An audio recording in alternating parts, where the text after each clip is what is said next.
जो हमारे deputy CM है वो तो सबसे बड़े शायद झूठे आज तक के पूरे इतिहास में सबसे ज़्यादा झूठ उन्होंने ही बोली है।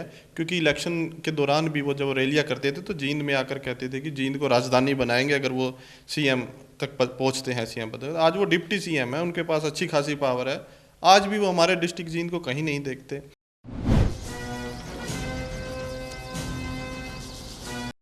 नमस्कार, मैं विकास और आप मेरे साथ देख रहे हो खबर तहलका। और तहलका में आज खास बात के लिए तहलका मचाएंगे। हमारे साथ हमारे आज के मुख्य मेहमान हैं विजय सैनी। हम सबसे पहले सर आपका स्वागत है। आपका धन्यवाद और मैं पूरे अपने सफ़ीदों के हल्के वासियों का सबका धन्यवाद करता हूं कि आप लोगों ने यहां पे मुझे समय दिया आज बात करने के लिए। और आज हम हमारे युवा नेता से इसलिए रूबरू हो रहे हैं क्योंकि आज सफ़ीदों में जो राजनीति गलियारा है वो कहीं ना कहीं सुन्न है। क्योंकि जिस तरीके से लॉकडाउन देश में चला हुआ है और ये चौथा लॉकडाउन है देश में, लेकिन ऐसे में नेताओं का अंदर रहना और किसान दुखी है और श्रमिक जो है रो रहे हैं, प्रवासी रो रहे हैं। ऐसे समय में जो नेता हमेशा ये कहते हुए नज़र आते हैं कि हम आपकी आवाज़ हैं, हम आपका जुनून है और आप हमें एक बार आजमा लीजिए। ये आपने अक्सर, क्या ये केवल डायलॉग है, उस विषय को लेकर हम बात करेंगे। सर, सफ़ीदों में जिस तरीके से ताज़ा एक मामला आया कि 2 करोड़ रुपए की रंगदारी एक व्यापारी से मांगी गई है जो कि मंडी से ही जुड़ा हुआ है, क्या कहोगे? बिल्कुल, ये आज की बात नहीं है कि हमारे सफ़ीदों में तो यही जो प्रशासन का फेलियर है, जो पुलिस प्रशासन का कह लें, और हमारी सरकार जो भी आज से पहले रही है, ये फेलियर आज से नहीं है। मेरा तो चुनावी मुद्दा भी बहुत बड़ा इस हमारे मुद्दे में ये रहा था कि हमारे सफ़ीदों में जो भी ये गुंडागर्दी है इसको ख़त्म किया जाएगा। और जो हमसे पहले जो विधायक, आज से पहले जो विधायक रहे हैं या फिर जो आज हैं, कभी भी किसी ने भी गुंडागर्दी के खिलाफ आवाज़ उठाई ही नहीं। आप देख सकते हैं, यहाँ से पहले मंत्री भी रहे हैं, उसके बाद और विधायक रहे हैं, सरकार के विधायक भी रहे हैं और सरकार के बिना भी विधायक रहे हैं। मगर सभी जो इलेक्शन के दौरान की बातें होती हैं, जो भी आता है, जो भी इलेक्शन में, इलेक्शन के दौरान बातें कुछ और होती हैं और इलेक्शन ख़त्म होने के बाद कुछ और होती हैं। आज से पहले मैंने तो अभी जो पहला इलेक्शन कंटेस्ट किया था अब की बार का हमारी विधानसभा का सफ़ीदों से, तो अब की बारी देख लो आप, जो भी चुनाव में इलेक्शन के दौरान जितने भी कैंडिडेट थे, नेता थे, सभी ने अपने अपने वादे किए। कोई कुछ कह रहा था, कोई कुछ कह रहा था। एक विधायक भी बना, और जो विधायक नहीं बने, जो सरकार के हैं, नुमाइंदे हैं, ना तो वो कभी बाहर आए। कोरोना का जो दौर शुरू हुआ, जो महामारी का दौर शुरू हुआ, ना तो वो कभी उसमें किसी गरीब की मदद करने के लिए, या फिर जो सरकार के नुमाइंदे या सरकार कहती है कि वो सुविधाएं दे रहे हैं जो गरीबों को, उनको वो सुविधाएं पहुंचाने के लिए नहीं आगे आए। विजय क्या लगता है, कभी डॉक्टर से रंगदारी मांगी जाती है या फिर डॉक्टर्स का मर्डर हो जाता है या फिर किसी छोटे मोटे व्यापारियों से रंगदारी मांगी जाती है, यहाँ तक कि हमारे यहाँ तो हॉस्पिटल्स के लिए कोई डॉक्टर भी या प्राइवेट कोई अच्छा डॉक्टर, यदि हमें कोई इलाज की ज़रूरत रात बेरात हमें पड़ जाए, तो ये सब लोग यहाँ से पलायन कर रहे हैं, फैक्ट्री जा नहीं रही है, एक किस्म से सफ़ीदों गाजियाबाद बनता जा रहा है। क्या कहोगे, किसके पीछे, क्या कोई राजनीति कमियां रही हैं, क्या मानते हो? इसी बात पर मैं आ रहा था आपकी कि हमारे जो ये पहले डॉक्टरों से रंगदारी मांगी गई, डॉक्टर यहाँ से पलायन कर गए। अच्छे डॉक्टर जितने भी थे, जो भी हॉस्पिटल्स में प्राइवेट थे, जितने भी आए थे, वो सब यहाँ से चले गए। उसके बाद अभी जो पिछले 8-10 साल से क्या ट्रेंड चला हुआ है कि जो व्यापारी हैं वो भी यहाँ से हमारे सफ़ीदों शहर से चले जा रहे हैं। कोई पानीपत जा रहा है, कोई दिल्ली जा रहा है। और उसका सबसे बड़ा कारण ये जो यहाँ पर सुरक्षा नहीं मुहैया कराई जाती सरकार द्वारा, प्रशासन द्वारा, डर का माहौल है उनके बीच। अब इसमें इन दोनों के जाने में सबसे बड़ा नुकसान है गरीब आदमी का।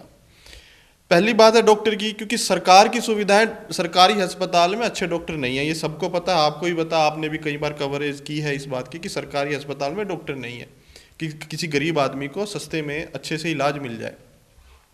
अब सरकारी अस्पताल में डॉक्टर नहीं है, जो प्राइवेट में अच्छे थे, अब वो इस डर से यहाँ से चले गए हैं कि यहाँ पे कुछ ना कुछ गुंडागर्दी है। क्योंकि पहले भी एक डॉक्टर का यहाँ पे कत्ल हुआ, उसके बाद रंगदारियाँ मांगी गई, फिरौतियाँ मांगी गई। तो वो डॉक्टर, जो भी अच्छा डॉक्टर यहाँ आता है, वो थोड़े दिन बाद, 6 महीने बाद।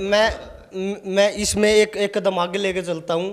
आज लॉकडाउन से पहले जो शराब थी, मात्र वो सस्ते में शराबियों की शराब मिल जाती थी, कहीं ना कहीं थोड़े पैसे में प्याला भर जाता था। अब कोई भी सरकार या तो कोई रेट निर्धारित नहीं है या फिर ठेकेदारों की मनमानी नजर आ रही है। आए दिन जो सरकार में साझेदार है दुष्यंत चौटाला, उनकी पार्टी के लोग इस बड़े स्कैंडल में शामिल मिलते हैं। उसके पीछे आप क्या कहना चाहोगे? जो हमारे डिप्टी सीएम है, वो तो सबसे बड़े शायद झूठे, आज तक के पूरे इतिहास में सबसे ज़्यादा झूठ उन्होंने ही बोली है। क्योंकि इलेक्शन के दौरान भी वो जब रैलियाँ करते थे तो जींद में आकर कहते थे कि जींद को राजधानी बनाएंगे अगर वो सीएम तक पहुँचते हैं, सीएम पद। आज वो डिप्टी सीएम है, उनके पास अच्छी खासी पावर है। आज भी वो हमारे डिस्ट्रिक्ट जींद को कहीं नहीं देखते। उन्होंने बातें की थी कि किसान को उसका जो भी गेहूँ बेचते हैं उसकी जो भी पेमेंट है वो 72 घंटे के अंदर मिल जाएगी।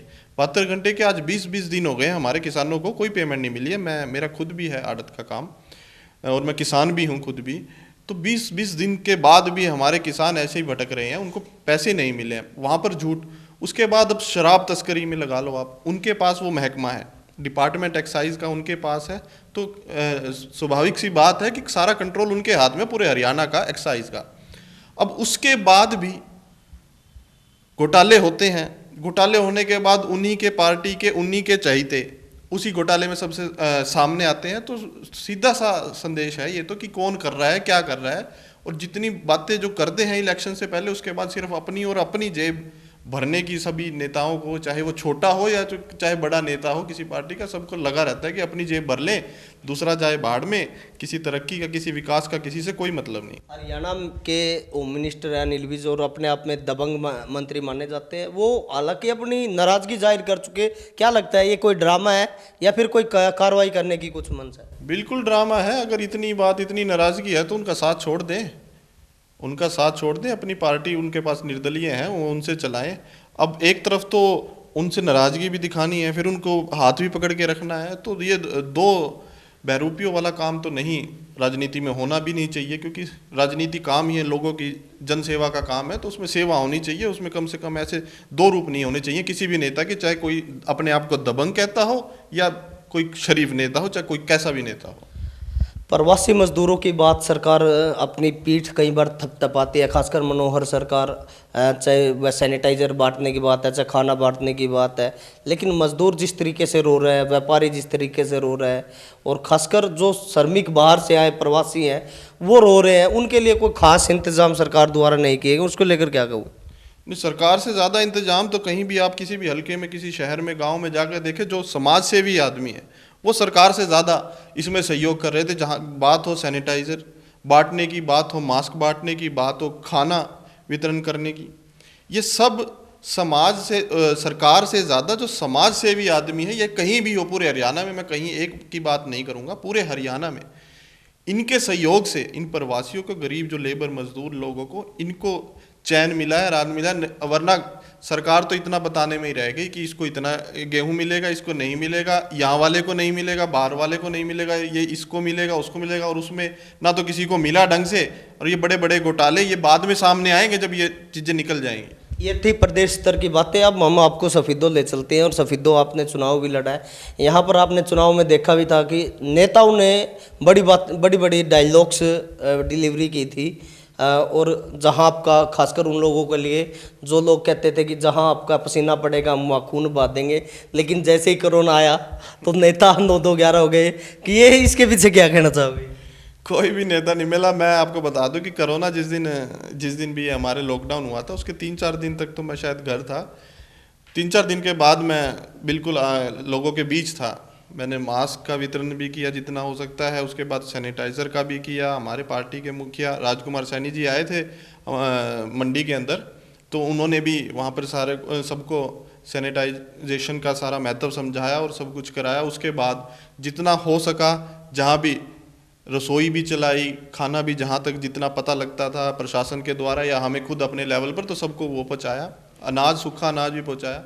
मगर मुझे खुद नहीं समझ आता कि कुछ सरकार के नुमाइंदे कह लो उनको, या फिर वो बड़े नेता कह लो, बड़े चेहरे कह लो, जो अब विधायक हैं वो बड़े चेहरे हो गए हैं, जो इलेक्शन से पहले नहीं थे तो अब बड़े चेहरे हैं, वो कोई भी इसके दौरान, जो महामारी के दौरान कोई भी बाहर निकल के नहीं आया, किसी ने भी नहीं दिखाया कि वो जो वादे उस टाइम कर रहे थे उसमें से 1% भी सच्चाई अगर साबित करते तो वो बहुत अच्छा होता। उनके राजनीतिक जो भी कैरियर है या फिर उनकी जो जनसेवा का अगर उनके अंदर असलियत में भाव है तो उसका कम से कम 1% तो उनको शो करना चाहिए था कि फील्ड में आके गरीब लोगों के बीच रहते। विधायक आए तो थे एक दिन किसानों की लड़ाई लड़ने के लिए आपकी मंडी? नहीं, वो लड़ाई तो कोई ना तो कोई लड़ाई लड़ी गई ना ही कुछ हुआ। उन्होंने तो सिर्फ अपना जो 1-2 बात की भाषण दिया 1-2 लाइन का और वो चले गए। उसके बाद लड़ाई तो कहाँ, वो तो लड़ाई किसान लड़ रहे थे वहाँ पे जब ट्रालियाँ खड़ी थी। आपने कवरेज दिखाई कि कितना 5-5 किलोमीटर का जाम लगा हुआ था अपनी मंडी के गेट से लेकर नहर पुल तक जो पीछे पानीपत रोड पर है वहाँ तक जो जाम चला गया था। 3-3 घंटे लाइन में लग के किसानों को, और उसके बाद चलो वो आ गए। अब क्या समस्या है कि अब जो इनकी पेमेंट की बात होती थी, सरकार ने जो बड़े बड़े वादे किए थे कि 72 घंटे में किसान के खाते में पेमेंट चली जाएगी, तो पेमेंट 72 क्या, मुझे लग रहा है कि 72 दिन में भी पता नहीं पहुंच पाएगी या नहीं पहुंच पाएगी। विपक्ष के नेता हैं सुभाष गांगुली, क्योंकि विधायक हैं सफेदों से और कांग्रेस पार्टी से हैं। क्या लगता है कि उनका जो कार्यकाल अभी 7-8 महीने जितना हुआ, उनके कार्यकाल से आप कितना उनके कार्यों से संतुष्ट है? किस प्रकार की उनका इस 7-8 महीने के कार्यकाल को आप देखते हो? विपक्ष के नेता की भी उतनी ही भूमिका होती है जो सरकार का विधायक होता है। इनकी भूमिका मेरे हिसाब से विपक्ष के विधायक की भूमिका तो शायद उससे भी ज़्यादा बढ़ जाती है, क्योंकि जो भी लोगों की समस्याएं हैं वो अच्छे से किसी के भी सामने रख सकता है और उसके लिए आवाज़ लोगों के लिए कम से कम, चलो मान लिया विपक्ष में है वो नहीं कर सकता उस टाइम सरकार से कह के, मगर अपने लोगों की आवाज़ उठाना तो उसकी जिम्मेवारी बनती है, उसका हक होता है कि वो अपने लोगों की जो भी समस्याएं हैं, जहाँ भी समस्याएं हैं, वो पूरे ब्लॉक में चाहे किसी गांव में हो, किसी शहर हमारे शहर में हो, उसका ये फ़र्ज़ बनता है कि वो सामने आए। अभी महामारी में कम से कम सामने आता, लोगों के बीच रहते विधायक और लोगों को कम से कम ये बताते इसके बारे में जो भी कि क्या ज़रूरतें हैं, क्या चीज़ें हैं। ये तो है नहीं कि विधायक है तो प्रशासन भी सारी नहीं कुछ तो मानता है, उनकी भी मानने का, वो मानना सबकी मजबूरी है क्योंकि वो लोगों ने चुने हैं, हमारे हल्के के लोगों ने चुने हैं। इस आए दिन पुलिस के भी कारनामे जिस प्रकार से सामने आ रहे हैं, तो आप किस प्रकार से पुलिस की कार्रवाई को देखते हो, पुलिस के कार्यकाल को अभी जो चला हुआ है लॉकडाउन के दौरान या फिर कोरोना के दौरान, आप किस प्रकार की कार्यशैली पुलिस की देख पा रहे हो, खासकर सफ़ेदों की भी और मैं पूरे अपने हमारे हरियाणा प्रदेश की बात करूँ कि जो अभी घोटाले शराब घोटाला हुआ है, अभी तो जांच नहीं हुई कि ये सफ़ेदों में कितना है कितना नहीं है, तो सब कुछ जब उसके बाद सामने आएगा तो कहीं ना ये मिली भगत, पुलिस की मिली भगत के बिना तो कुछ भी संभव ही नहीं है कि कोई भी घोटाला हो, कोई भी तस्करी हो, कोई भी कुछ भी हो, ये इनकी कम से कम कहीं ना कहीं तो इनकी चूक रही कह लो या इनकी कमी रही, मिली भगत रही, कहीं ना कहीं पुलिस प्रशासन की इसमें बहुत बड़ी कमी है कि ये ना तो इसको जो भी, और आज तो शायद मैंने देखा है कहीं व्हाट्सएप की कि अब इन्होंने एडवाइजरी भी जारी की है पुलिस प्रशासन ने कि अब चोरी के, डकैती के और ऐसे कुछ सामाजिक जो अपराध हैं वो शायद ज़्यादा होंगे अब लॉकडाउन खुलने के बाद, तो सभी सावधान रहें। तो कहीं ना कहीं ये उनकी विफलता दिखाती है कि शायद वो उस चीज़ को कंट्रोल ना कर पाएँ कि लोगों को पहले ही थोड़ा सचेत करें कि नहीं, आप लोग अपनी करो सेफ्टी, हमसे हुई तो ठीक है, नहीं हुई तो आप लोग अपना ध्यान रखो। सफेदों के एसडीएम है मनदीप कुमार, उनके पास यानी जो प्रशासन आज के समय में वो देख रहे हैं, उनके पास गरीब व्यक्तियों की सहायता के लिए या सैनिटाइजिंग के लिए पैसे आए थे, लेकिन आज भी आप देखो जो व्यक्ति खासकर जाट धर्मशाला में क्वारंटाइन है या दूसरी जगह पर जहां सफाई नाम की कोई चीज़ नहीं है, आज वहां लोगों को जो क्वारंटाइन कर रखा है, या चाहे वो हल्के का बच्चा है, कहीं बाहर जाने वाले लोग हैं, तो इसको लेकर क्योंकि पैसा अभी तक कोई यूज मुझे लगता नहीं हुआ है। अब ये मुझे तो आपको मैं सच बताऊं कि मुझे भी नहीं पता है कि पीछे से कितना पैसा है, क्यों अभी मैं ऐसे कोई बिना तथ्य के किसी पे आरोप लगाना वो भी ठीक नहीं है कि कितना पैसा है, क्या सरकार की हिदायतें हैं उस बारे में। अगर हाँ, व्यवस्था को लेकर मैं कहूँगा, व्यवस्था को लेकर प्रशासन और सरकार दोनों ही विफल हैं, प्रदेश लेवल पे भी और हमारे सफेदो हल्का लेवल पे भी, दोनों का दोनों जगह पर प्रशासन भी और हमारी सरकार भी जो तैयारियां इसके लिए होनी चाहिए थी, जो इसके आने के बाद जो चीज़ें प्रिकॉशंस रखने चाहिए या फिर जो आगे काम होने चाहिए वो उस लेवल पर नहीं हो रहे जो होने चाहिए। आप इस पूरे प्रकरण को किस तरीके से देखते हो, खासकर उन व्यापारी लोगों के लिए, डॉक्टर्स को लेकर क्या कुछ कहना चाहोगे जिनसे उनको थोड़ा सा मजबूती आए, उनको लगे कि उनके पीछे कोई खड़ा है? मैं तो सबसे पहले तो यही कहूँगा कि ये हमारे सफ़ीदों का बहुत बुरा दौर चल रहा है, जहाँ पर कोई भी नेता, पक्ष का या विपक्ष का कोई भी नेता के कभी आज से पहले भी नहीं और ना ही आज कोई आवाज़ नहीं उठाता कि हमारे लोगों को कम से कम सुरक्षा मुहैया कराई जाए, उनको कम से कम अपना रहकर काम करने की इतनी आज़ादी तो हो कि वो अपना आराम से काम कर सके, काम धंधा कर सके, अपने बच्चों को पाल सके। ना तो किसी के लिए यहाँ पर सुरक्षा अच्छे से है। और मैं सबसे यही कहूँगा कि अगर मौका मिलता है तो आप के सफ़ीदो हल्का से तो गुंडागर्दी को मैं जड़ से मिटाऊंगा। जैसे भी हमारे हल्का के वासी, हमारे साथी मौका मिलेगा हमें सेवा करने का हमारे सफ़ीदो हल्के का, तो उनको मेरा सबसे पहला मुद्दा रहेगा, ये आज भी यही है और बनने के बाद भी यही मुद्दा रहेगा कि हमारे सफ़ीदो हल्के से गुंडागर्दी बिल्कुल ज़ीरो लेवल पे आ जाए, बिल्कुल ख़त्म हो जाए, लोग अपने आज़ादी से आराम से सुख चैन की ज़िंदगी जी सकें और अपना काम धंधा अच्छे से चला सकें। आज हमारे साथ युवा नेता हैं और विजय सैनी, हमने उनसे विस्तृत चर्चा की और जो हालात सफ़ीदों के हालात पर भी और प्रदेश के हालात पर भी हमने चर्चा की, और जिसका साफ जो है सखुले शब्दों में तीखी नोक-झोंक के साथ जो है विजय सैनी ने हमें जवाब आप तक पहुंचाने के लिए दिए।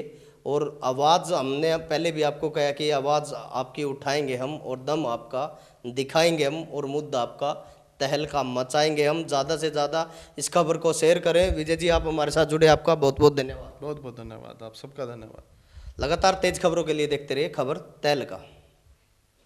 हरियाणा से जुड़ी खबरों की तह तक जाने के लिए सब्सक्राइब करें खबर तहलका, बेल आइकन को प्रेस करें।